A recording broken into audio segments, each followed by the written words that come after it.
Welcome to the HyperFast Agent Growth Show. Get real strategies, real results, and real estate them differently. Lead generation, team building, AI, and more from billion-dollar agents, best-selling authors, international speakers, and real estate coaches. Kerry Shull and Dan Lisniak. Let's dive in! Welcome back to the HyperFast Agent Growth Show. We have got our panel back together today.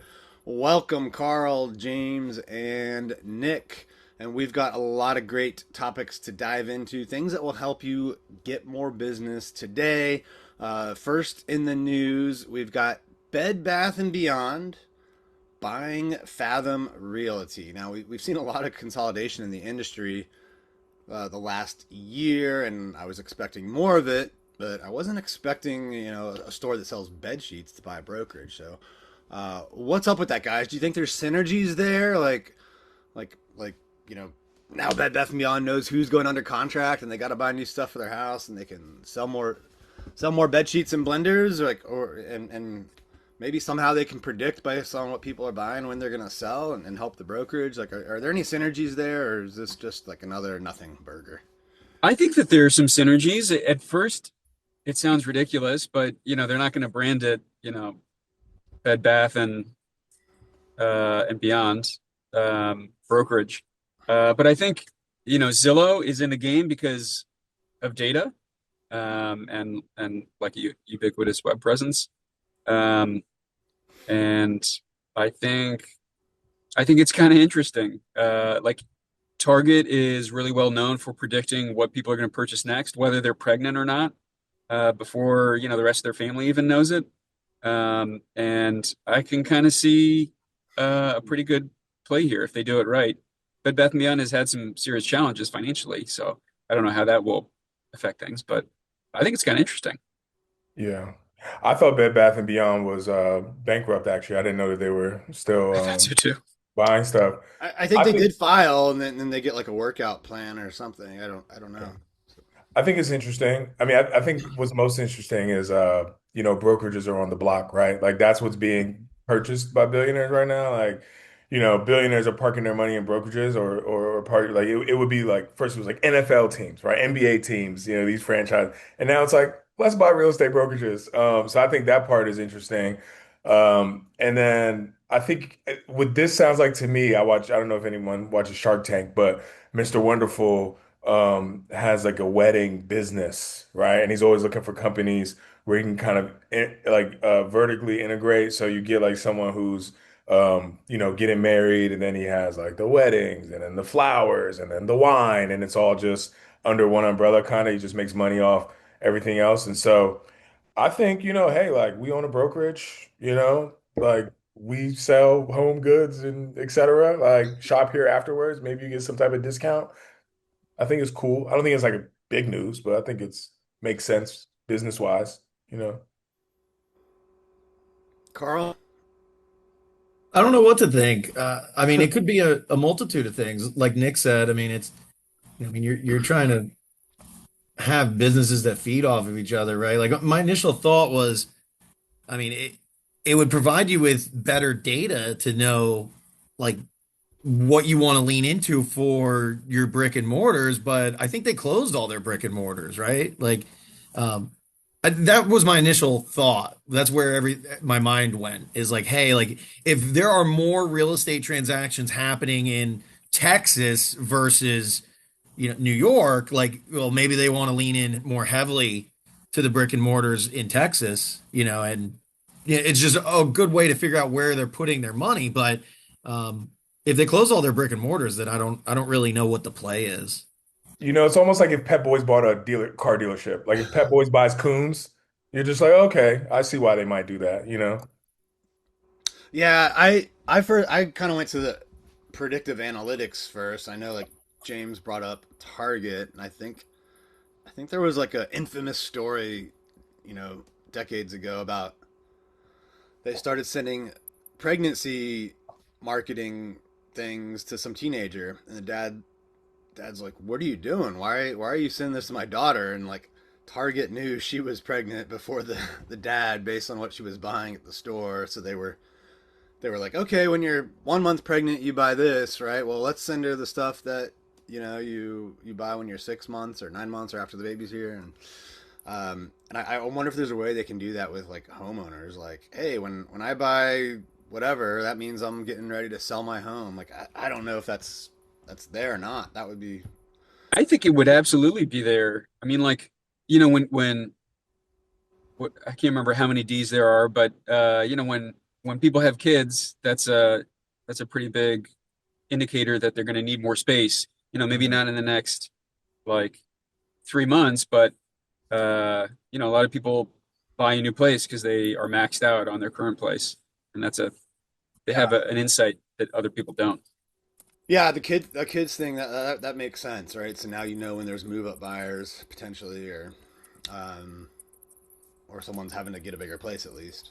This just reinforces so much how just the importance of real estate, home ownership, investing. Because one always say the billionaires are buying something that's for a reason, right? They figured out how to make the money in the space. But the fact that that's happening is, these large companies are like, hey, like brokerages are valuable. Like people buying and selling real estate is valuable and profitable. And let's own the people who are brokering that, right? Let's kind of like own the agents, right? That are finding home buyers and home sellers because we can make some money off of the back end. And I just think it just reinforces and kind of puts on display like how important real estate is in America, and maybe part of this also is a race to beat BlackRock, right? They're like BlackRock is buying everything. Like we need to kind of form these mini conglomerates or companies to race BlackRock in the single family space so they don't monopolize across America or whatever. The other takeaway for me is that, I see all of this consolidation, but if Bed Bath & Beyond, who was recently in bankruptcy, can buy a brokerage, I think that means brokerages are cheap right now. And I think that's a signal that the value of brokerages probably at its low right now, and it's going to grow from here. Yeah, That's I what I mean take. they're all down, right? Like EXP's at a low, Real's at a low, Compass is still trading at half of what they did during their IPO. Like everybody's down and probably cheaper to acquire, yeah, and consolidate for sure. But all tides, right? All tides come back in. So like, if you're a real estate agent out there thinking, oh, the market's tough and there are still closings every day. There are still people that need to move. There's going to be at least 4 million sales in the U.S. and the better you do now and fight and gain market share, like the bigger your ride's going to be when the wave comes back in. Right, this is just a cycle. So let's move on. Our next couple topics here are about social media. Should agents use social media to market homes or build a personal brand? What should their priority be? What will actually make you more money? This one is a no-brainer. I bet you guys already know what I'm going to say. You should definitely be building your personal brand with it. What is going to make people think of you? What is going to set you apart from everybody else? I'm not saying that you don't advertise homes on there, right? I think that there is some value to that where, hey, if you have a big presence and you're talking to a potential client, especially like on a listing as an agent, it's like, hey, we're going to give your home more exposure because of our big network. I think there's some value there for sure. But building your personal brand is going to allow you to stay top of mind and have people reach out to you. And it's much better and much easier when you're doing business where people are calling you instead of you having to hunt them down and call them. So, yeah, and me personally, like I just started getting better about posting consistently. And I had a good friend that reached out to me earlier this week that I haven't talked to in years. I've known the guy for 15 years, and there's a big opportunity that was on the other end of that phone call that, he was coming to me with, and you're in a position of authority where, people are looking up to you. They have that parasocial relationship because they're seeing you all the time. And I mean, who doesn't love when their phone rings and people are trying to solicit business from you? It's a no brainer. You should build a brand with your social? Um, I don't think they're two separate things. I think like you're selling houses, that's your brand, right? So it's like, are you building a brand or selling how like should you build a brand or sell houses? Well, it's all just like what you do. It's like your brand, right? So they're not two separate things. You could literally like a lot of agents, right? It's kind of copy and paste. See what this $500,000 house sells for in Fairfax, right?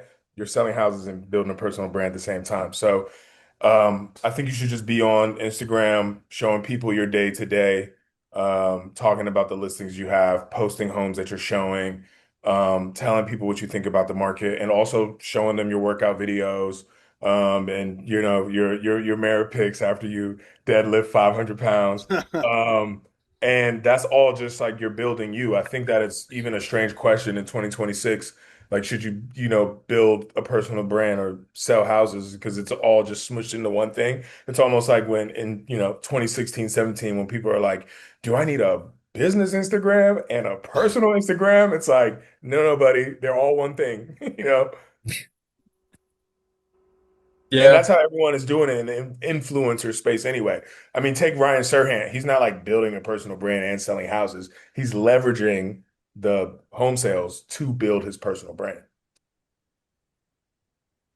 Yeah, Yeah, I don't know if homes get sold via social media. So I think anyone that's selling homes on social media, it's really building their personal brand.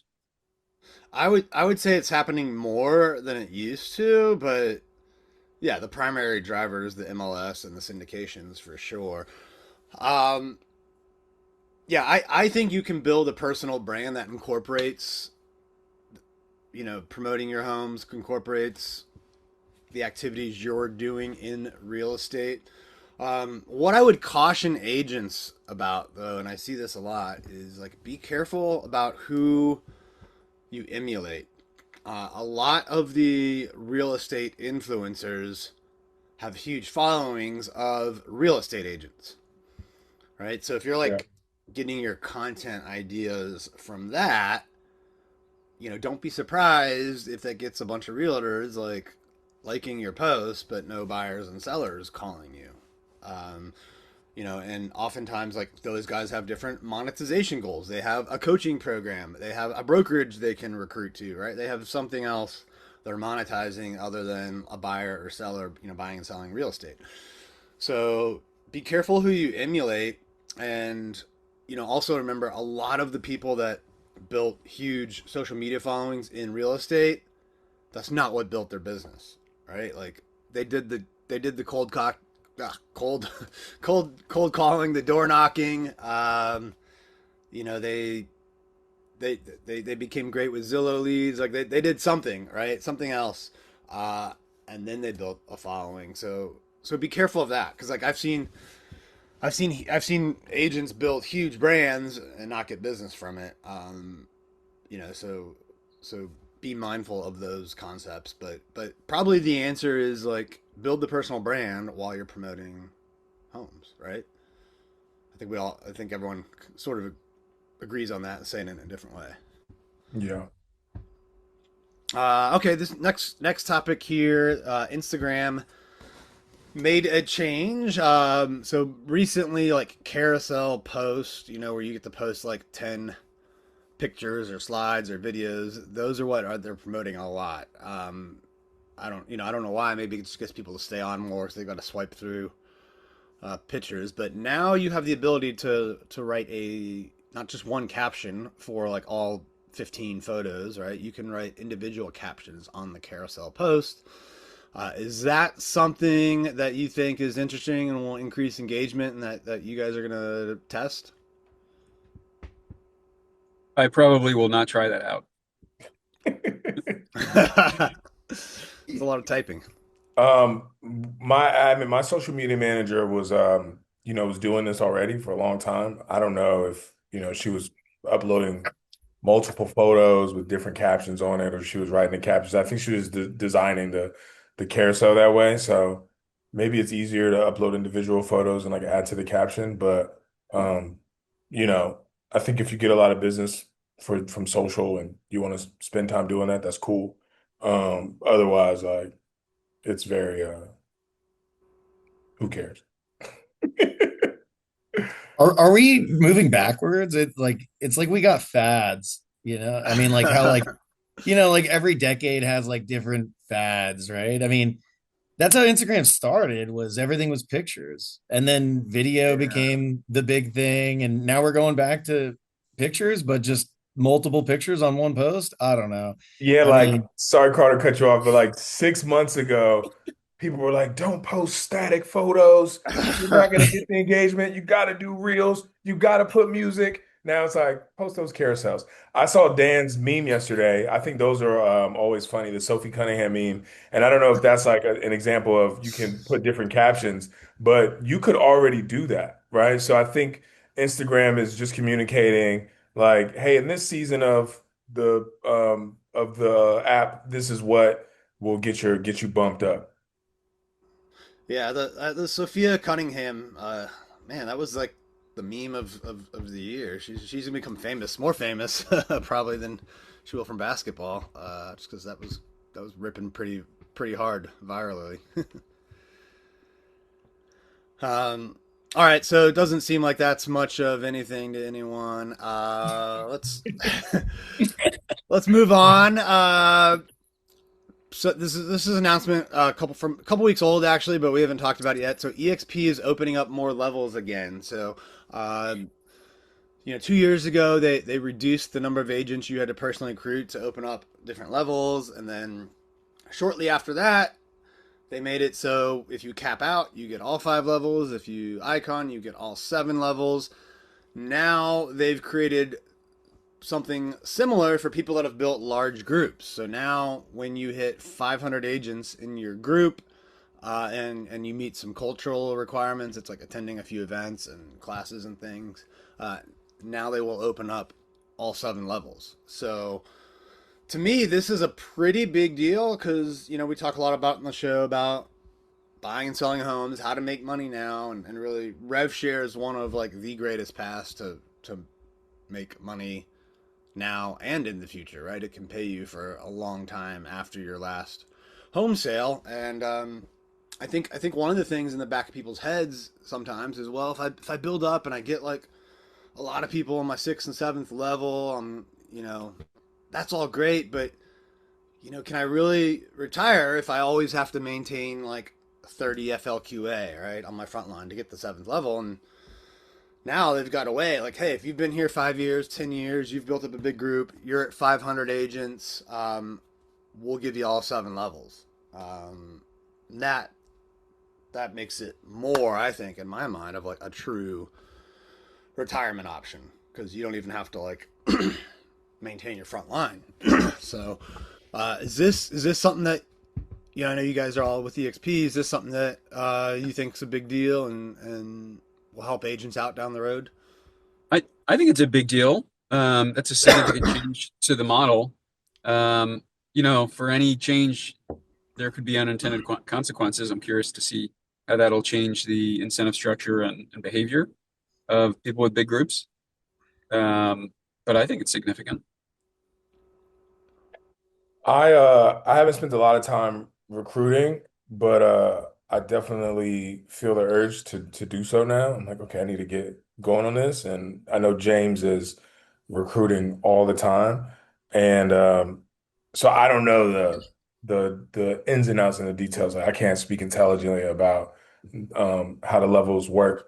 But I think if there's a way for the agents to either make more money or retain more money, or be organized in a way that's beneficial, I think is great. And so, I'm sure, Dan, you spent some time kind of studying this, so if you can like break it down a little bit, that'd be cool. Yeah. So I mean, if you're out there listening, wondering what the heck we're talking about, like when you bring an agent to EXP, they get to name a sponsor, right? So if they pick you as a sponsor, well, EXP shares some of their revenue with you. All right. So we all operate on a $16,000 cap.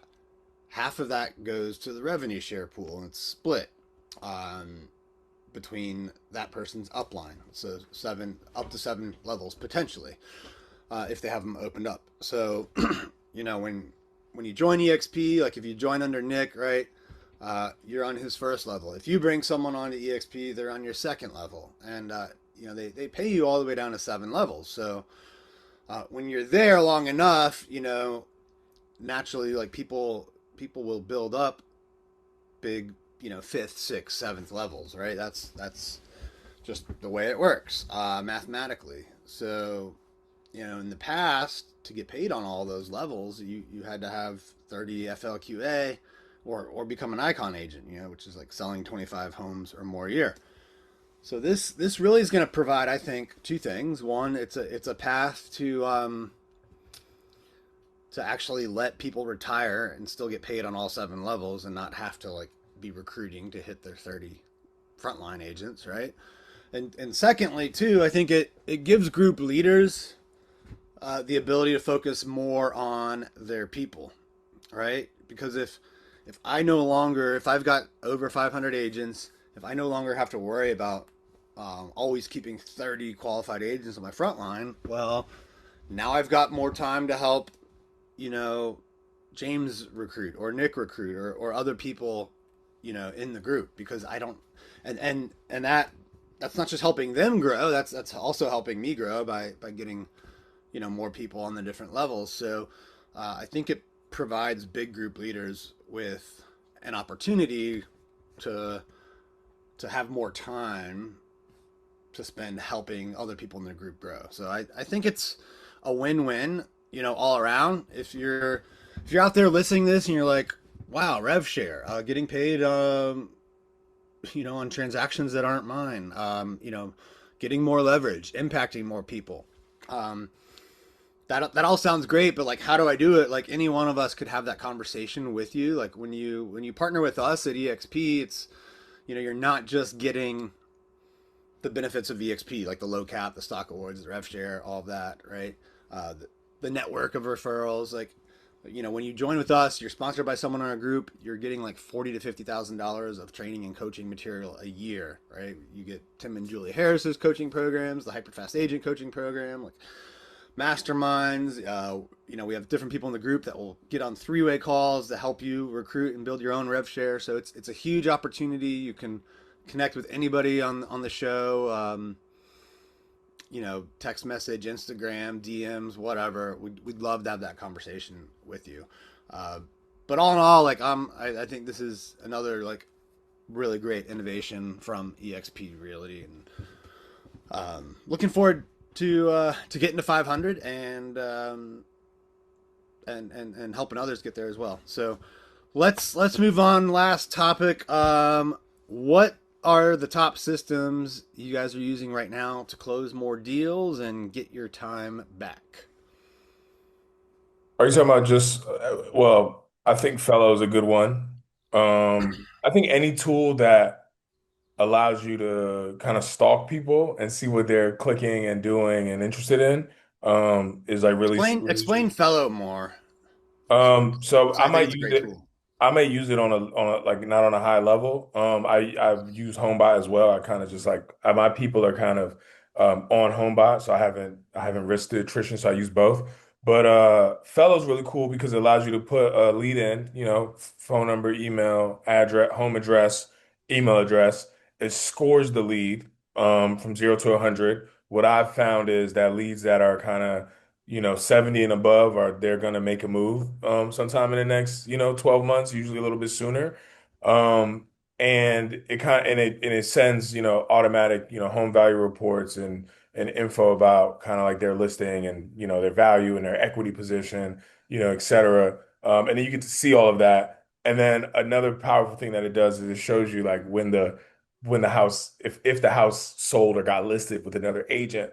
And the reason I like that filter as well is because one, it kind of is proof of concept. Like, okay, like this system is working there. These are real leads. So if you have a leads list, you put it in there, and you see that leads list start transacting, but you're not paying attention to it. It's just like, wait, like these are good leads. Like I should call these people. So it kind of checks you a little bit. Um, but so that's why I like, and then it just, yeah. So there's a second reason, but I forgot. But I think Fellow's really cool for that reason. The other system that I like is RealScout. I don't think that there are a ton of every brokerage, typically a lot of brokerages typically have their own home search tool. I don't think there are a ton that are great. RealScout is really good because it shows you what people are clicking, saving. You can also circle prospect in RealScout. So if you have a listing, you can also reach out to agents and circle prospect directly there and tell people about it. And then any Real Scout is so user friendly and easy to use. And so what you kind of want to do with buyers eventually is kind of get them off of Zillow and bring them on your platform. And Real Scout allows for that to happen. All right, so Real Scout and fellow James, what about you? What systems are you using right now to get your time back, close more deals? Um, so basically transaction and administrative support gives me back a huge amount of time. So, people that are helping me set up listings, people that are helping me do the paperwork, getting from ratified to close. I think that's the biggest leap. And then, some automated tools that are reaching out to people that have, clicked on my website, clicked on homes and saved homes, and engaging them. That relieves me of a ton of time. So I'm only reaching out to the people that are engaged, instead of spending time calling people that, clicked by accident or whatever. So those type of tools. I'm really curious about Felix, which is a fellow tool. Um, I'm using the YLOPO version of that right now. That's pretty good. Um, so those are some systems that definitely help boost my business. Yeah, so it sounds like you guys are mentioning things that really just help with identifying which prospects in your database are more likely to transact, and so moving people through that pipeline quicker, and figuring out who you really need to stay in touch with. Carl, what about you? I got two for you guys. First one is BombBomb. So BombBomb is a system that you can use to send email, video. You can also text the videos through the BombBomb app, but I use it for my email marketing to my database, and it allows me to know who's opening my emails, how many times are they opening them. It allows me to know who I should be touching. Right? I mean, if you've been doing real estate for a while, you probably have a big database, and the most daunting thing is, who do I call? Where should I start? Well, if you're regularly sending emails, those are the people that are raising their hands. BombBomb helps me know who those people are.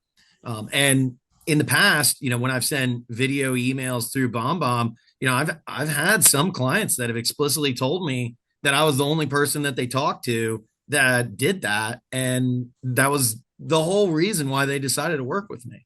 Right? So it's a way to differentiate yourself and be more personable with the client, right? Especially like if it's somebody that you haven't met in person yet, it's going to be way more powerful because then they see your face, right? And they realize that you're a person instead of just, a text message or an email, right? It just, it humanizes you.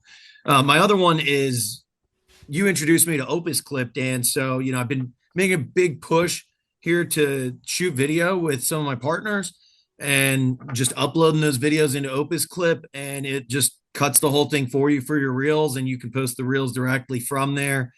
So you don't have to spend any time editing it. There's really no excuse now with that to not do video. I mean, it does it all for you, and all you need to do is just set 30 minutes to an hour aside every week to shoot the videos, and it'll do the rest of the work for you.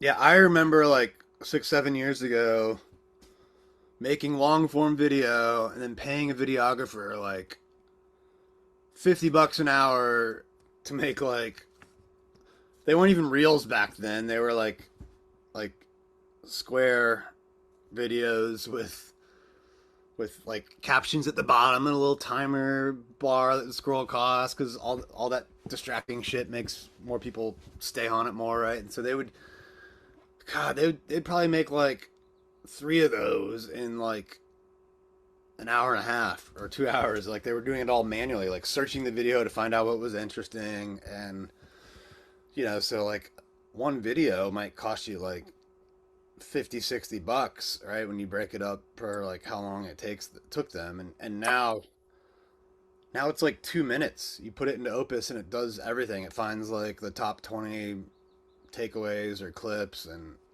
just shoots them out. You can publish it to Instagram, YouTube, TikTok right from the Opus platform. So that is a good one. It's definitely been like huge for us because now we spend $200 a year for like unlimited, right? And it used to be like $200 a day. So yeah, that one is amazing. Another one I'm going to bring up because we're talking lead gen here.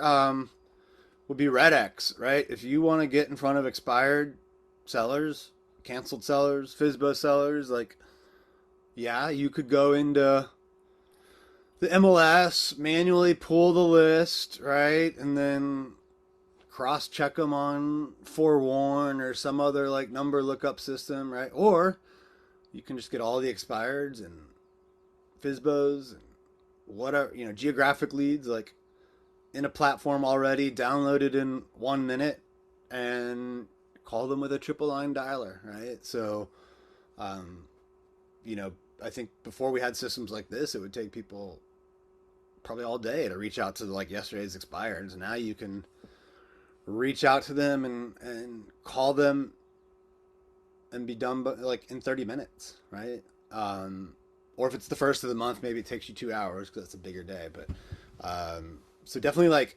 I think the theme today was like lead gen and pipeline development, right? That's kind of where we all lean to. So don't sleep on RedX if you haven't tried expired yet. Anything else, guys, before we wrap up? Things that are working really well in your business that you think would be valuable to share? I think we hit everything separately. What about you, James? On one of our recent masterminds, we had a guy on named Dylan Kennelly. Yeah.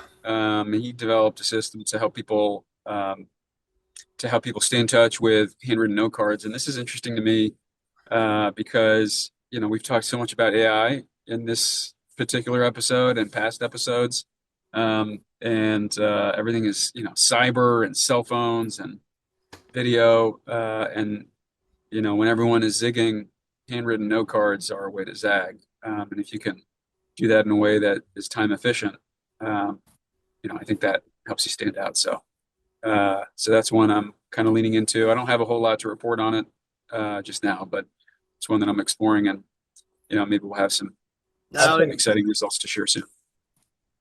I send handwritten note cards. I mean, just like before, before the episode, I was chatting about how I'm going to send handwritten note cards. I actually hired someone, kind of like a past client, stay-at-home mom. Basically, I pay 25 cents per note card sent. And so my total, and I have some other mailer stuff that she's doing, so I'm like it's all in for like 79 cents per, so That's it's great. easy to scale up. Yeah. Don't sleep on note cards and handwritten notes. Like those work. They're different. People don't get them as much anymore. So you definitely stand out. And Dylan's training was great. We had him come train our EXP group a few weeks ago. It's we bring in guest speakers or have people from the group share on a regular basis like what's working. So we're collaborating. I think now across 21 different states in our group. So like that's the type of network and training and support you will get if you partner with us at EXP Realty, which I mentioned before about. And any one of us would be honored to have that conversation with you if anyone's listening and is interested. And if you have stayed with us this long, I think that means we've earned a 5-star review. So if you're listening on Apple, tap the 5 stars, leave us a great review. Or do that on Spotify or YouTube or wherever you're watching. So thank you everyone for tuning in this week. We will see you next time. You You've been listening to HyperFast Agent Growth Show with Kerry Shull and Dan Lesniak. Real strategies, real results, real estate done differently. If you love this episode, tap subscribe and share with another agent who's ready to grow.